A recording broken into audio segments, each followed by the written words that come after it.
everyone. Welcome to the webinar. We are allowing people into the Zoom call for the next minute or two. So get comfy, grab your cup of water, grab your lunch.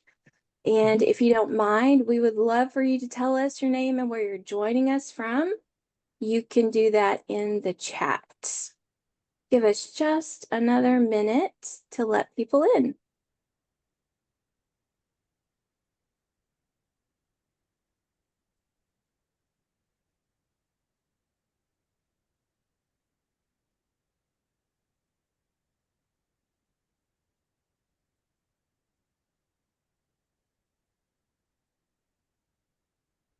Josh, it's good to see you, buddy. Kevin, it's good to see you too.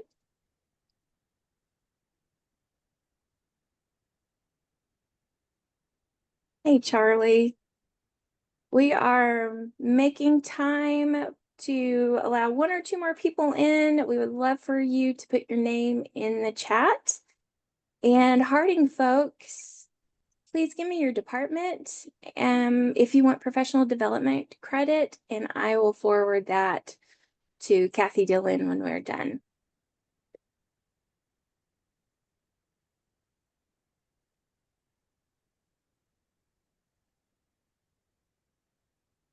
Hey, Anita, it's good to see you. Hello. Thank you so much for making time to be with us this afternoon. Thank you for committing to learning with us. My name is Dr. Andrea Bishop, and I direct the Center for Leadership and Development at Harding. Some of the very, very best things in my life as a person who gets to work with graduate students specifically are the connections that I get to build with my students, especially those connections that turn into genuine friendships. And I am so happy to share the spotlight today with two people just like that. Two alumni of our programs are with us today. They're incredible women, incredible colleagues, wonderful people. Jennifer Wilford, wave, Jenny, say hi. And Julie Boyd, hi, Julie. Jenny was in our very first cohort to complete the Master of Arts in Organizational Leadership. She's a trailblazer. And she and Julie are both graduates of our executive and workplace coaching program. So Julie is an HR professional in Oklahoma, where she uses mindfulness and coaching in her role. And Jenny is a leadership development professional in Northwest West Arkansas, has her own coaching practice called JW Executive Coaching. So thank you both so much for saying yes when I asked and for sharing your insight on mindfulness today. So let's jump in. Let's get started. Jenny, let's start by sharing our goals for our webinar today. I'm going to throw those up on the screen for us. All right. And we will get going. Perfect. All right. Well, happy to do so. Thank you for the warm introduction, Andrea. It is an absolute pleasure to be here and joining you today. I'm very excited about it. So let's talk about our goals because we have a short amount of time and a lot of things to cover. And what we really want to do is begin with goal number one of defining and discussing the benefits of mindfulness.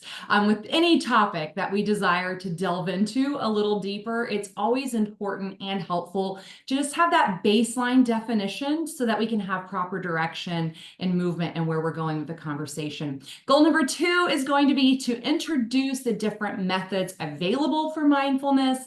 Then goal number three for the day is just to consider when mindfulness actually might not be the answer, because while awareness and acceptance that we gain from mindfulness is really important and in most cases super helpful, there are times that mindfulness simply isn't the answer. So we want to talk about that a little bit. And then finally, the fourth goal of the day is just to walk all of us through a couple of mindfulness exercises, mostly just to show how easy it is to sort of tuck these into our everyday lives and help us regain focus when we need to. So again, we have a lot to cover, a lot to go over, so I'm ready to get after it.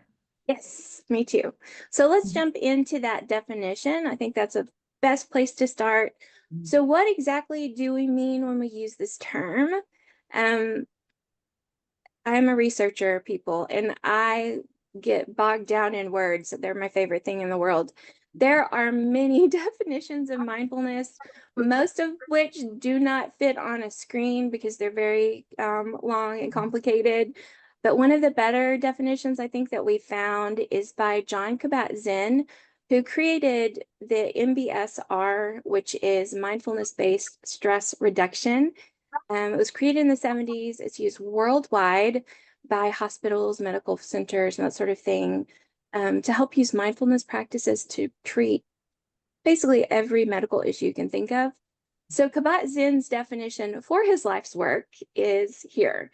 Mindfulness is awareness, paying attention in a sustained and particular way, on purpose, in the present moment, and non-judgmentally. I do want to add one thing real quick, and that is we have to be aware that mindfulness is not a relaxation technique. It's absolutely true that we usually kind of get this side benefit of being incredibly relaxed, but that's not the goal. The goal is to be present in the moment. So Julie, what would you add to this definition?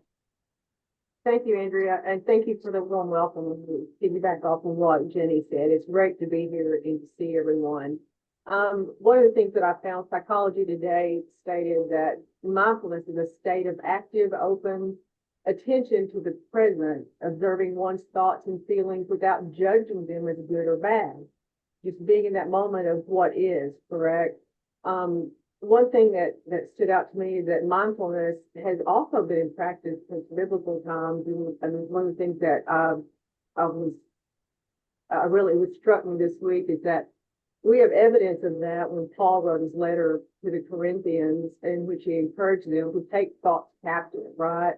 While Paul was referring to false teachings and idolatry, the principle of taking notice of thought patterns and consciously redirecting negative or anxious thoughts is a mechanism that provides us the ability to recenter, and it leads us to greater awareness and calmness in the moment. And that way we can be present, fully present. Yes, I love that. And thank you for bringing that little bit of insight from Paul. That's wonderful. So I think that's a really great place for us to start for the rest of our time together today. So let's think about what that looks like in practice. Jenny, mindfulness is a key component of the coaching conversation. So what does mindfulness look like in practice for you? How do you establish it? Talk us through that. Sure. So I'll kind of start with me, Andrea. Generally speaking, to me, it's very important to be very self-aware, to really pay attention to what's going on. It's a journey I've really been on since my mid-20s, something I've really tried to be mindful of, from things from my past that I realized I needed to face, I needed to deal with so that I could move forward in a really healthy way. And I've tried to maintain that throughout my entire adult life. I always want to be paying attention to what my body, what my mind are telling me. If I'm feeling out of sorts for any reason, I really strive to lean in to the emotions and my physical being, trying to properly label them so that I can know exactly what I'm feeling and why. And that clarity personally just helps me to frame the situation in the right way so that I can properly handle it. And then if I do that for myself, when I'm engaging in a coaching session specifically, that also allows me to give adequate attention to what's right in front of me, to my client, right? If I can't be mindful for myself, it's going to be very hard for me to create that space for a coaching client. So in a coaching scenario, and honestly, I also try to do this in leadership development scenarios as well, but focusing on coaching, I just always try to begin every session for myself at least 30 minutes prior to my client joining me. That just gives me time to get prepared, to be in the moment for what I need to do for the client. I try to keep my ICF, those International Coaching Federation competencies and ethical standards that I adhere to, very nearby, or at least at the top of my mind when I'm coaching. And one of our core competencies is to maintain presence. The only way I can maintain presence for my client is to create mindfulness for myself ahead of time, clear the space so that I can focus on exactly what that looks like for them and walk them through having a state of mindfulness throughout our coaching conversation. So that's sort of what it would look like in a coaching scenario. That's great. Julie, what would you add? Anything? I recently had the opportunity to take a class called the Neuroscience of Change, and one of the biggest things of that was called embodied self-awareness. And that's a state of going for, if you're not just thinking about it, the body's not thinking about itself, it's experiencing what's happening, right? It's not just thinking about what's happened, it's feeling everything that's happening. Instead of facts and details and narratives and self-assessments that are going on in our mind, which is our head and neck and face, it encompasses the entire body. We tune in to our temperature, our breathing, our mood, our energy level, and even pain or anything like that. We're really conscientious of what's going on in our world at the moment.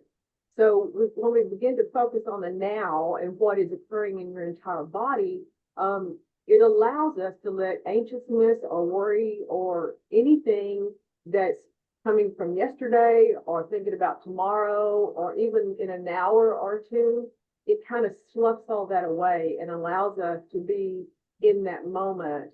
And from a coaching perspective, it is important that I use these mindful techniques. And I will say the coaching program helped me develop my own mindfulness practices. Because you got to be fully present with the client. And we all know there is an energy with people, right? There are vibes that we put out. And if we're not in the right space, being mindful ourselves, our client is going to pick up on it. And on just the opposite spectrum, if we're in that space where we're mindful, we're fully present, the client is going to know that, and it's going to help them move into that space as well. Yes. So kind of piggyback off of what both of you said, one of the things that I read in preparation for the webinar said that those of us who are from a Western culture, we are really not good at staying present in the moment. We are not trained for this, right? We are conditioned to reflect on the past, to dream about, to worry about, to plan for the future. And very few of us are good at just being in the moment. I'm terrible at it. I will fully confess. It is something I struggle with. And so I want to give an example of what that might look like. And it's something that I've experienced recently. So let's think about this example. You're probably familiar with the experience of dreaming and saving and planning a vacation, right? And we are finally there. We're sitting on that beach, toes are in the sand, but we find ourselves thinking about the past or looking to the future. We've got a phone in our hand, we're scrolling, we're looking up what we're going to do the next day. We're looking at reviews for restaurants for dinner. We are already worried about that early flight back home that's not for another week. And maybe we're a little bit sad because the last time that we had a vacation like this, someone we loved was with us and they're not with us anymore. And so we're constantly going back and forth from future to past rather than focusing on that moment because we don't have good training to do that. Because we're not trained to stay in the present, we really struggle to enjoy these beautiful moments, but we also struggle to manage really difficult moments, right? So the benefit of a trained mind, to be mindful in regular daily moments is what? That we're more pliable, I guess, for bigger moments. So how do we train ourselves? Jenny, how do we train ourselves to be pliable and mindful? That's such a great question, Andrea. And I definitely want to think about that, right? Because as both you and Julie have talked about, your life is coming at us in a lot of ways. There's a lot of stress on our plates. things pile up through the day, and our bodies are telling us something every day. And I know Julie talked about that pretty extensively, that we have to be mindful of that as much as the stress and the feelings that we're having, because there's a statistic out there that we talk about in a lot of our leadership classes, that currently in the US, we are spending over $8 billion a year, corporations, by the way, and insurance costs due to stress-related illnesses, anxiety, heart attacks, all types of things. That's huge. That's a major expense. And it tells me that you're exactly right. We're not great at practicing this, and we're too worried about being busy. We almost wear that as a badge of honor. So in order to be ready for that, I think, as with any good habit that we want to incorporate into our life, it requires a lot of practice. And there are some really great resources out there, by the way, regarding building healthy habits, obviously for another conversation another day. But if that's something you struggle with, you definitely want to find ways to start tucking them into your day, the things you're doing already. And I think something that scares us away a little bit, because you're right, here in the US especially, we're so focused on getting things done in a really fast manner that we think we don't have time for this, that there isn't room in the day.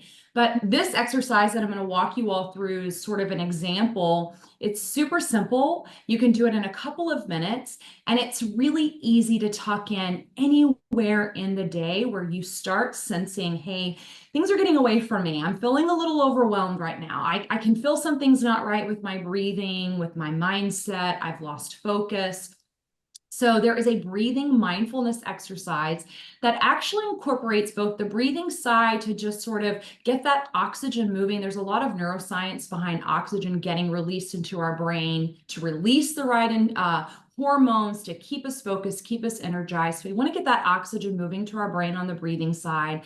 And then we want to be very aware of what's going on in our body, that somatic awareness that Julie referenced a minute ago, and really thinking about it all the way from our toes going all the way up through our body as we're breathing. So this is something that you can do easily at your desk where you're sitting right now. If you don't have the luxury in your workday to walk off and find a private area where you're all alone, there's nothing super weird about this. You can just do it privately and do it very quickly. So let's walk through an exercise. And I'm just going to ask everybody on the call with us today, if you will just kind of lean into this with me, and at wherever you're sitting right now, and unless you're driving, if you're driving, by all means, don't do this exercise. But if you're not driving, if you will just shut your eyes, I'm going to kind of guide you through the process, guide you when to breathe in and when to breathe out, and just to sort of get you to focus on certain things as we're walking through it. We'll walk through this 4 different times just so you're ready for that. But if you'll go ahead and just shut your eyes and just sort of be aware of where you are in the moment right now, even thinking about your feet on the floor and just what your body is saying to you. And just go ahead and take a very deep breath in to where you feel your stomach kind of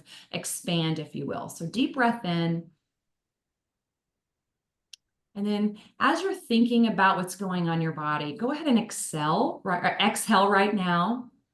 Get that breath out, and now be thinking about, what is your body saying? What are your shoulders telling you in this moment? What are you feeling maybe in your stomach? What is your mind saying? What are your emotions saying? You want to try to rest those, but also lean into them as well. So let's go ahead and do that a second time with your eyes closed. Hopefully your feet are firmly on the ground. Just sort of take another deep breath in, and then exhale. Being very mindful, again, of what your body is saying, both emotionally and physically. Now let's go ahead and do that again. Take a deep breath in and exhale. And one last time, take a super deep breath in. Feel your stomach expand as you do that. And exhale.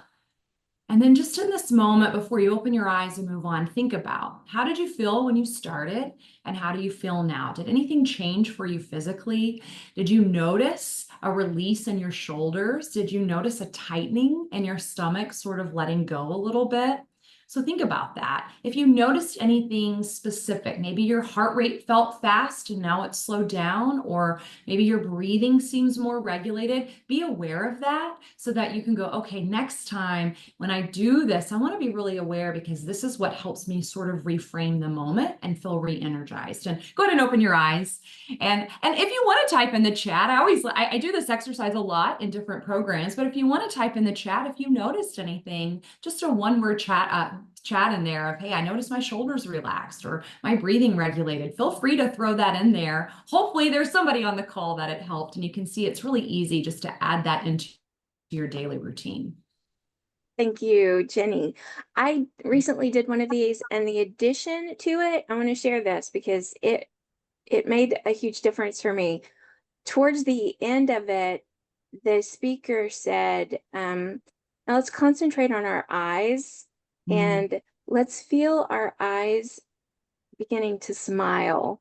And let's feel the corners of our eyes maybe crinkling a little bit, maybe turning up on the edges, and let's breathe into that and feel that. And when I came out of that mindfulness exercise, I was smiling, which I was not before going in. And I think that's a gift.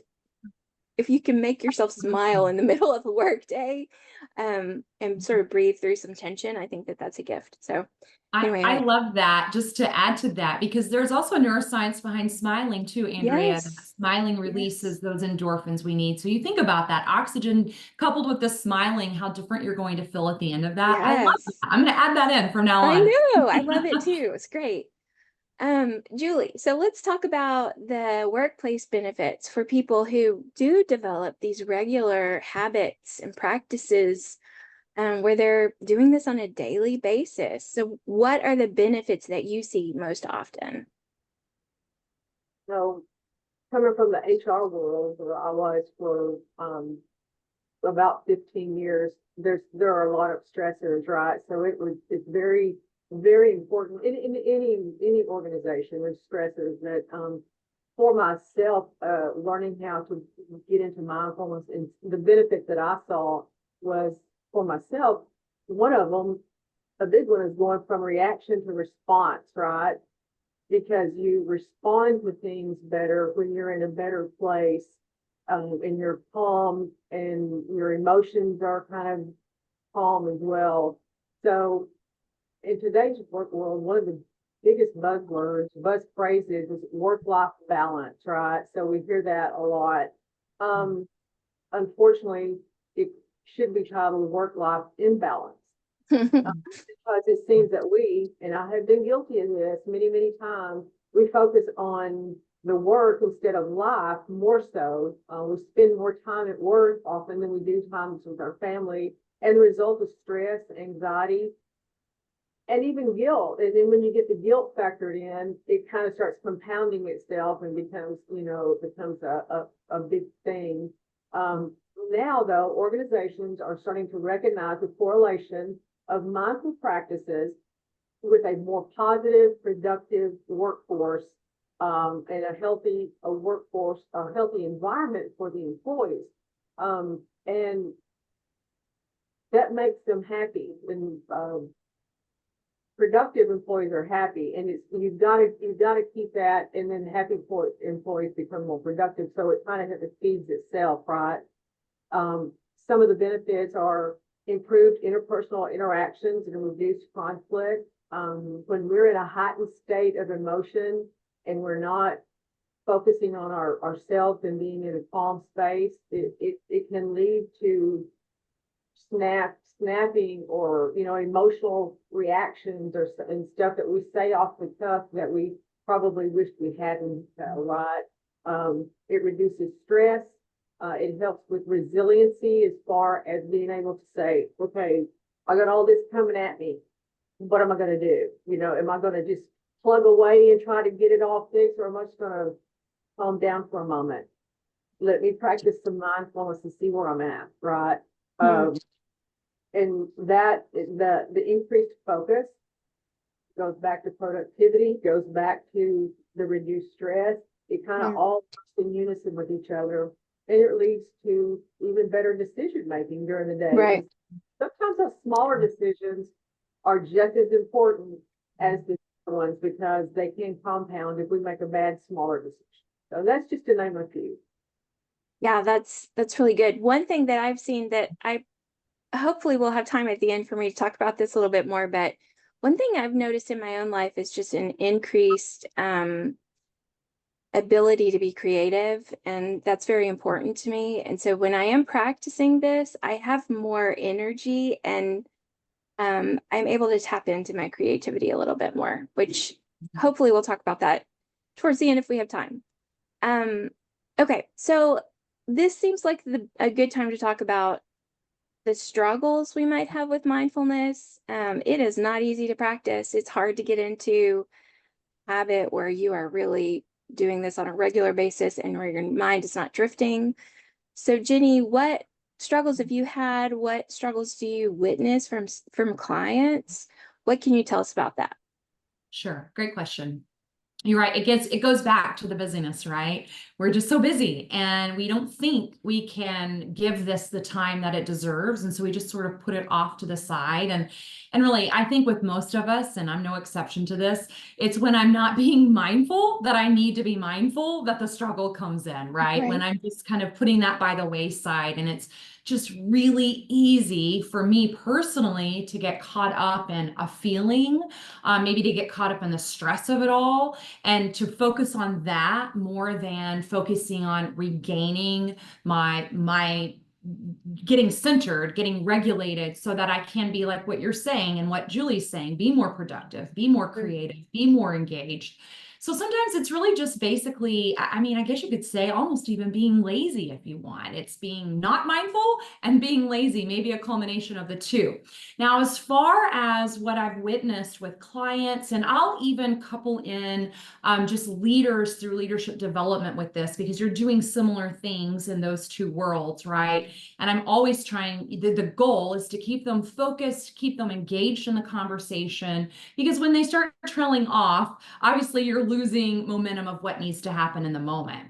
And I will say, I haven't really seen a lot of struggle with this, in that when I've seen it taking place, and I'm obviously observing several things. I'm seeing maybe their shoulders kind of come in. I'm seeing a countenance change, or maybe they're drifting or yawning, or I'm just trying to be very aware of all of the things going on in the conversation. And if I'm noticing and observing that, like I should be, if I'm maintaining my presence, then it's a great time for me to kind of swoop in and bring awareness to that, right? Because likely they don't even know. They don't even realize there's been a shift in body language or facial expressions. So I can kind of just say, let me tell you what I'm observing right now. Maybe we've hit a particularly touchy issue, or something they don't really want to go into. And I can tell them what I'm observing and help them lean into that and figure out, what is this conjuring up for you right now? Most people are okay with that. The struggle happens if I haven't done my part in gaining trust. So I think when you're moving this into the conversation of other people being involved, it's all about trust. It has to start there. And if you've done your part in developing the right amount of trust, learning how to guide them through the process, you're maintaining your own presence, most people are pretty willing to walk into it with you. So the struggle, I would say, comes if you didn't do your part in building trust. That's my experience anyway. I think that makes sense. Yes. And it aligns with my own experiences too, especially like in teaching or in training in a live environment or in a Zoom environment. Yeah. You have to watch body language, right? I mean, it tells us a lot. So let's go ahead and try to do another mindfulness exercise. I want to make sure we have time for at least two.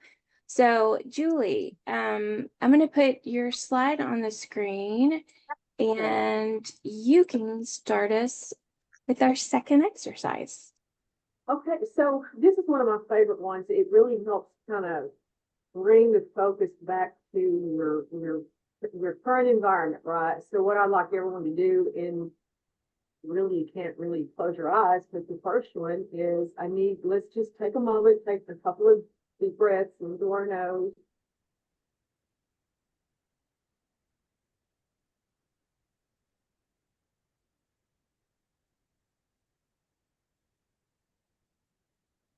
All right.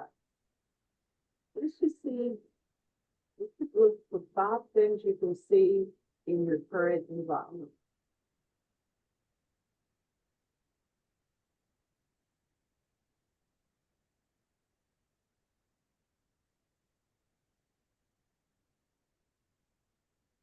And let's look at 4 things that you can feel about it.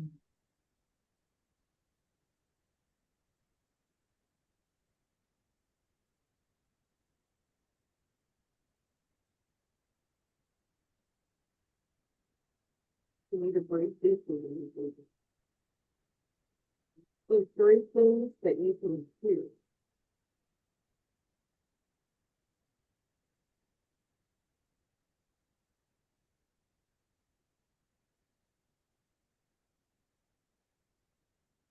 These things you can smell.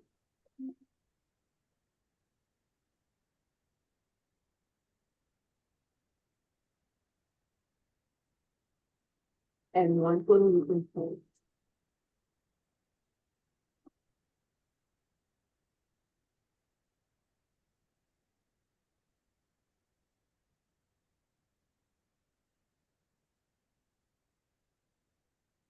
Thank you for that. I can smell my husband making lunch downstairs, and now I'm wanting to taste the lunch. So I appreciate that. That was a good exercise. That is one that I have not done. So I appreciate being able to walk through that one. Yeah. You know, being in the moment, it just really helps center. And this is kind of this is not what we had planned to talk about exactly, but one thing that I do to practice these mindful exercises is, you've heard of speed dating, right? Well, I have a 17-year-old nephew and an 18-year-old nephew. And to be able to get them into a mindfulness space and being mindful to have great conversations with a teenage boy has taught me to try to get to that space really quickly and focus on them, because conversations with them are very truncated, right? I mean, they don't last long, but I want them to know above all things that I am fully present with them, because one is about to leave to go to OU, the other one is going to be a senior in high school. So those moments are so important and precious to me that I Yes. want to be right in there with them for whatever that conversation is. And I want them to feel me being present with them. So Yes. the importance of mindfulness cannot be overstated. And it's not just in the workplace, it really pours over into our everyday life. So I wanted to get that point out in this, because it really is important. Absolutely. Yes. And this actually, I think, is a good time to transition to maybe talking about when mindfulness is not a helpful option. So very quickly, let me say this. There are 2 primary types of mindfulness. The first is breath-based, which is what we've done thus far this morning or this afternoon. So Julie and Jenny both did sort of a breath-based mindfulness exercise with us.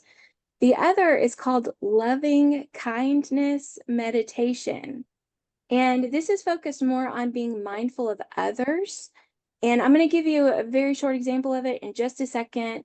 But research shows that both of these practices, both breath-based and loving kindness, helps reduce our stress, especially associated with like these emotionally charged social situations or social interactions. So for those of us who work with people on a daily basis with a lot of interpersonal interaction, both practices can be particularly helpful.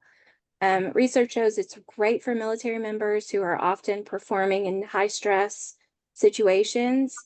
And the loving kindness meditation has been proven effective before going into like a potentially charged interaction with a colleague. If you're anticipating some pushback on things, then loving kindness is a good option. However, for roles that don't require authentic social interaction, and this is the word that's important here, authentic. If our role does not require us to be authentic to perform well, then mindfulness is actually counterproductive.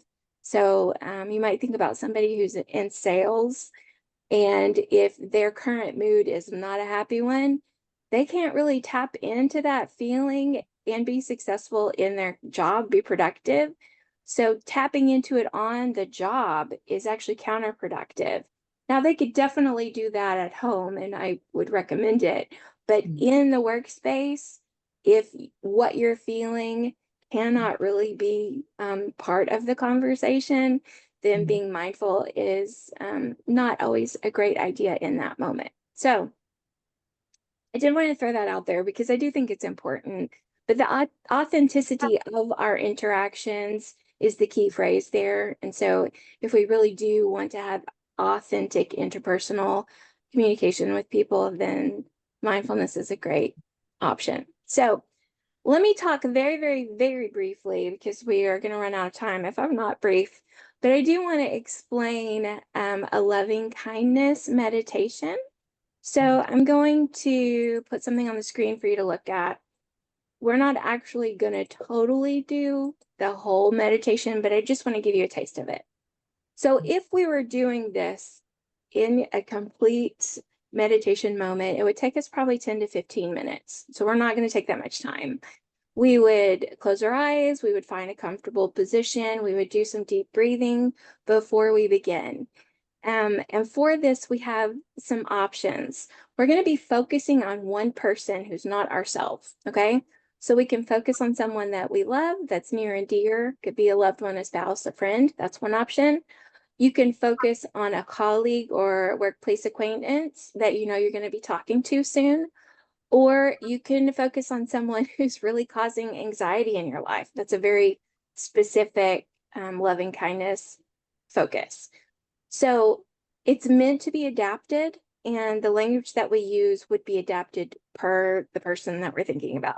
But the goal is to be very mindful of another person in healthy and positive ways.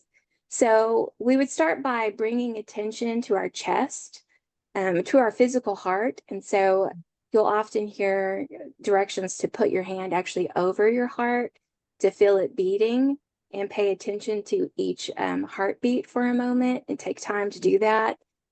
And then what you're going to try to do is bring to mind one person, the person that you've decided to meditate and be mindful of in this moment. And while you're thinking about them, you want to try to picture that they're there in the moment with you.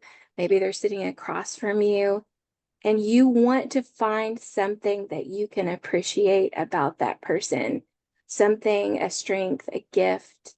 Maybe they've been kind to you in the past. Maybe you've seen them do something that was positive that you can focus on. You're not focusing on the negative. You're focusing on the positive in that moment. And so you're going to take several minutes to really think through that, to breathe through that, to feel your heartbeat through that while you're reflecting on it. And then towards the end, what you're going to do is choose a phrase that you are going to sort of send out to them. I use this often in my prayer life, to be completely honest. I think it goes very well with prayer life. But your closing phrase that you would repeat multiple times might be something like, may you be safe and protected, or may you be happy and peaceful.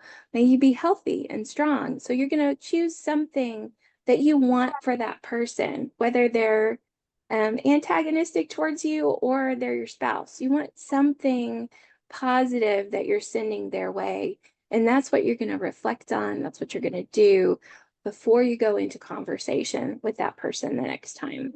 So that's a loving kindness meditation moment, which is sort of counterbalance the breathing mindfulness that really focuses only on ourselves. So it's both ends of that spectrum. Loving kindness helps you focus on others. Breathing helps you focus on yourself. So before we move on, I'm going to give you two tools that I use for mindfulness. They are not anything crazy. In fact, you probably use similar things. And if you are not of the same faith background as me, you would just find something similar to this. But I like the book Jesus Calling by Sarah Young. It offers me a very brief meditative moment that I use at the very beginning of my day. And I use it as a mindfulness moment. It's like a paragraph that helps me think through my relationship with Jesus, but it also makes me think through what I'm feeling when I'm thinking in that moment at the beginning of the day. And then I also have the Calm app on my phone, which I was a little skeptical about this. I'm going to be completely honest. It was suggested to me by a very dear friend, and it has been amazing. Let me just say that. So I have it set up to send a notification to me at it's like 3:05 in the afternoon every day. And so in that 15 minutes after I get the notification, I do something like a daily move, which is like a body movement. I'll do a short breathing exercise, which is similar to what we've done already. And they help disrupt my rhythm a little bit. So it might get me up out of my desk chair. It might get me into a new position, but it definitely gets me into a new zone, a new mind space. And then it sets me up for the next hour and a half of my workday to be creative. And I really build in that creative time the last hour and a half of every day. So, Jenny and Julie, we've kind of talked about workplace benefits. And I mentioned I have seen a huge benefit in my increase in creativity at the end of the day by using this, being mindful on a regular basis, but also doing Jesus calling at the beginning of the day or any sort of meditative practice at the beginning of the day has helped me not, how do I put this without like outing myself? It helps me not get distracted so easily by things that are going on around me in the morning. And so I'm able to jump right into my task list instead of maybe scrolling and doing other things. And so I've been more productive, but I've also been more creative, which are two things that I want to be every day. And I just wondered if you had any comments on that. I think that is a great practice, because anything that you can do to help yourself kind of stay in that mindset.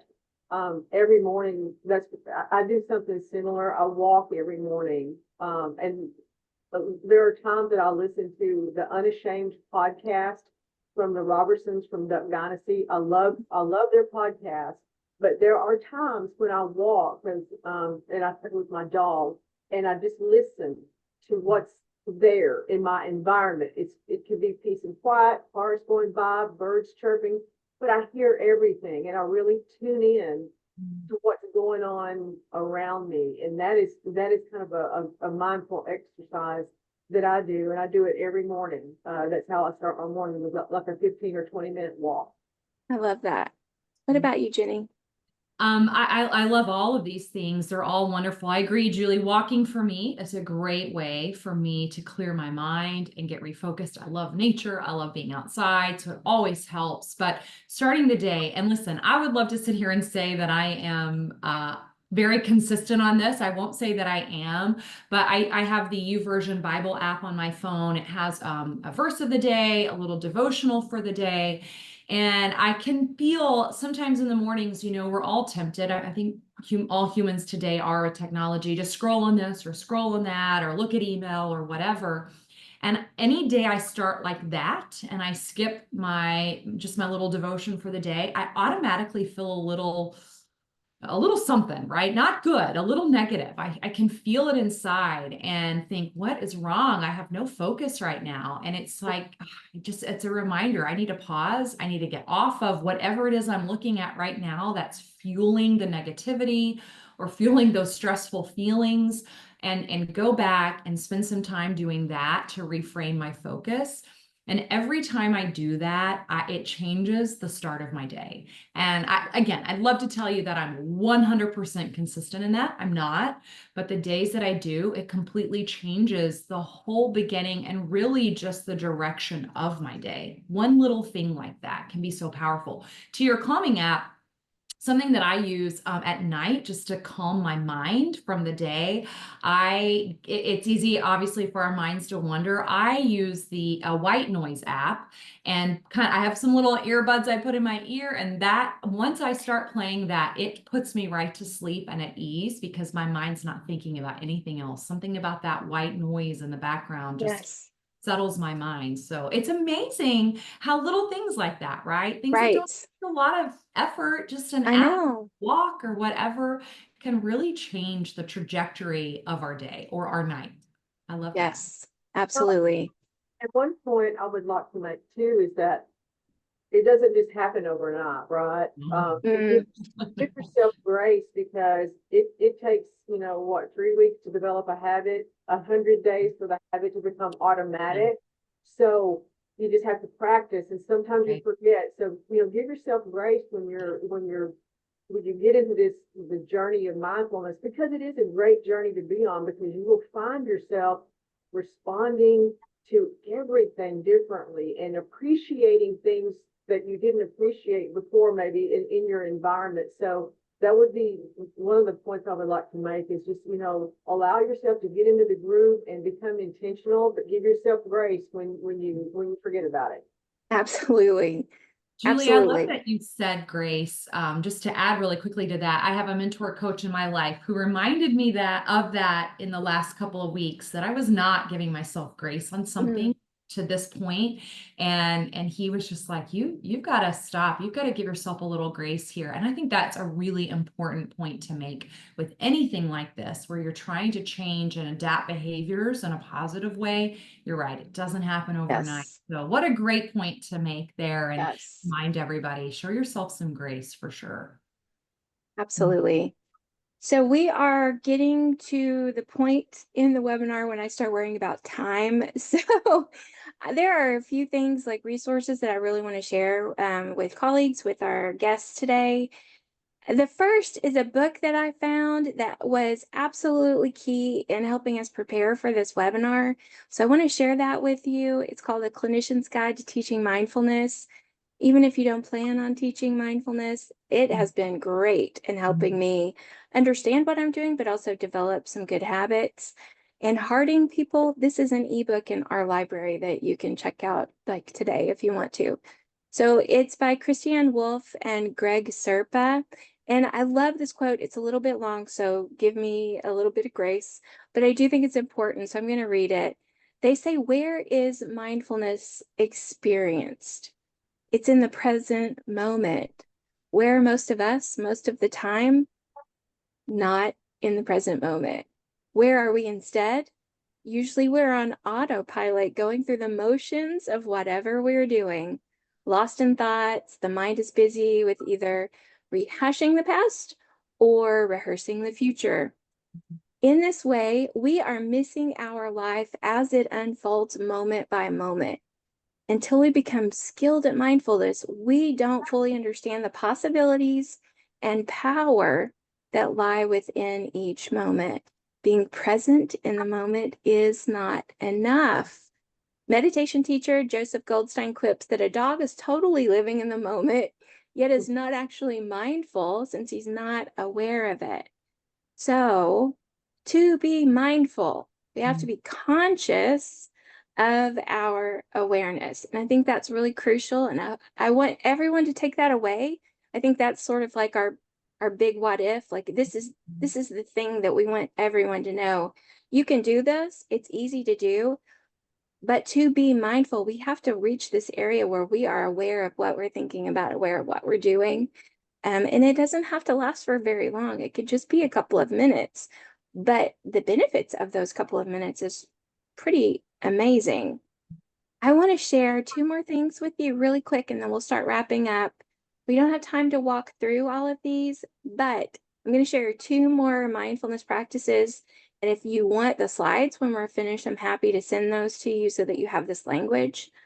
So the first one is called 3Ps, and this is really great for anyone who is going in and out of rooms a lot throughout the day. If your hand is on a doorknob often throughout the day for whatever reason, this is the one for you. You use that doorknob as a touch point, and it helps you think through these 3Ps, which are pause, be present, and then proceed with compassion and with intentionality, passion for yourself and for those around you. And then we also have stop, which is another quick breathing exercise you can do sort of on the fly. It's especially helpful when our thoughts begin to take us hostage. So if you have one of those stories that you tell yourself that maybe you're not good enough, you're not enough, whatever, this is a great one for that, because it helps you to stop, to take a breath, to observe those feelings, to recognize that just because you're thinking it doesn't mean it's true. And then to again proceed with compassion for yourself and get on with your life. And so it's just a good interrupter. It's a good interrupter that I think is very helpful. So we want to have time at the end of the call to have some conversation via chat. So I'm going to share one more thing, and then we're going to go on to wrapping up. Our next webinar is a month from now. It's on August 28th. It's going to be so good.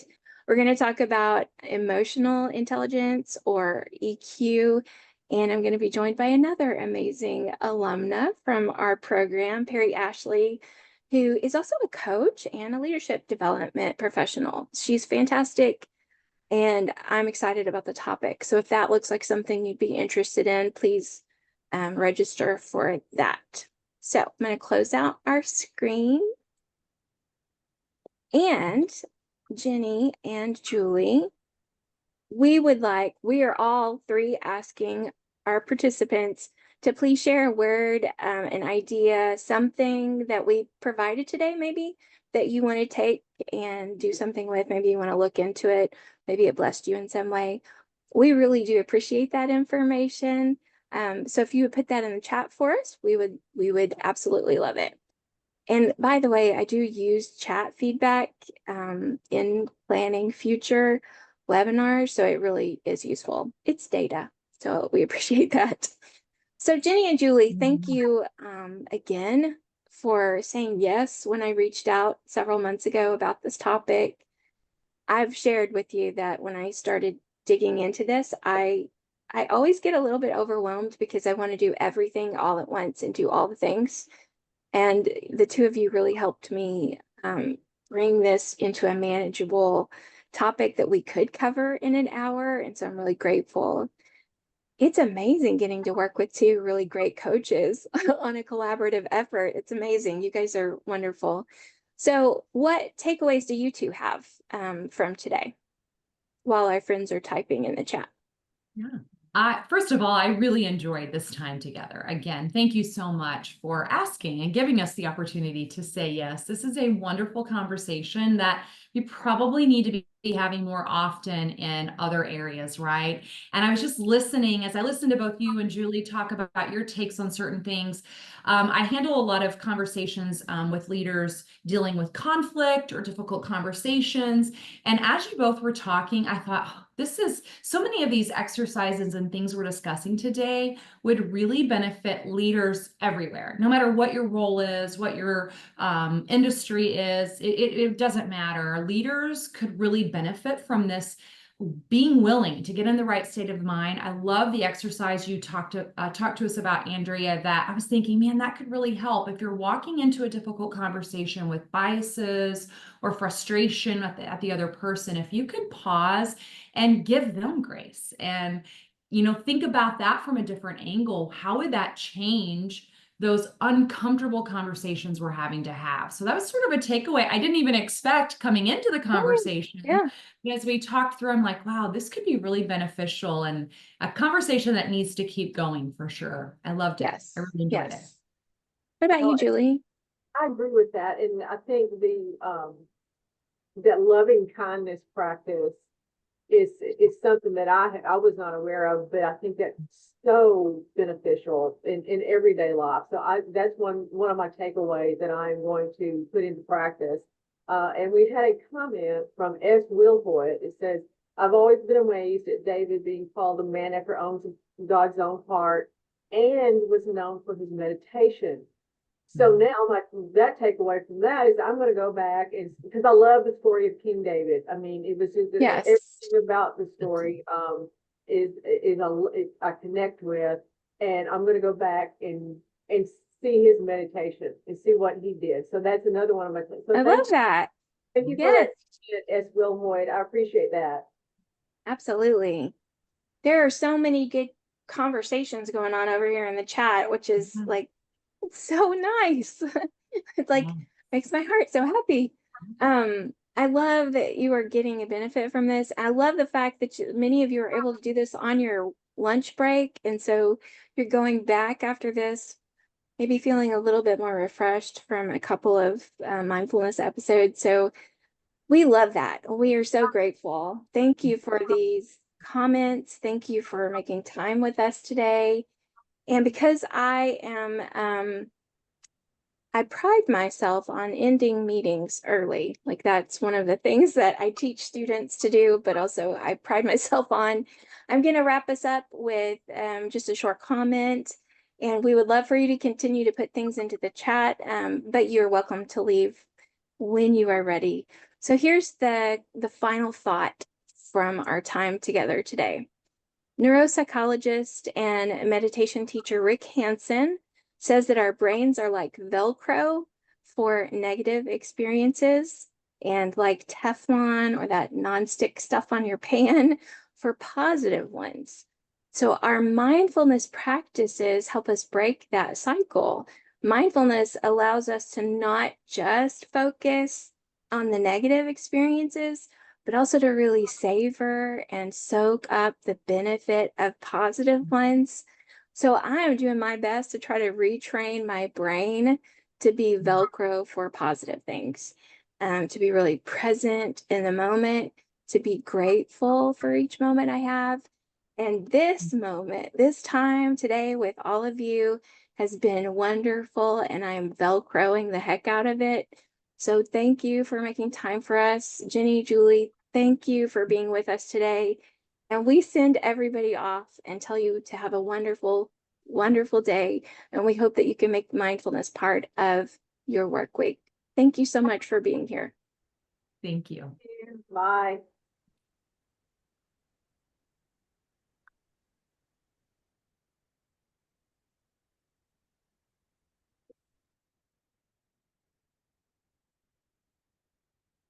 Thanks, everybody. Have a great day.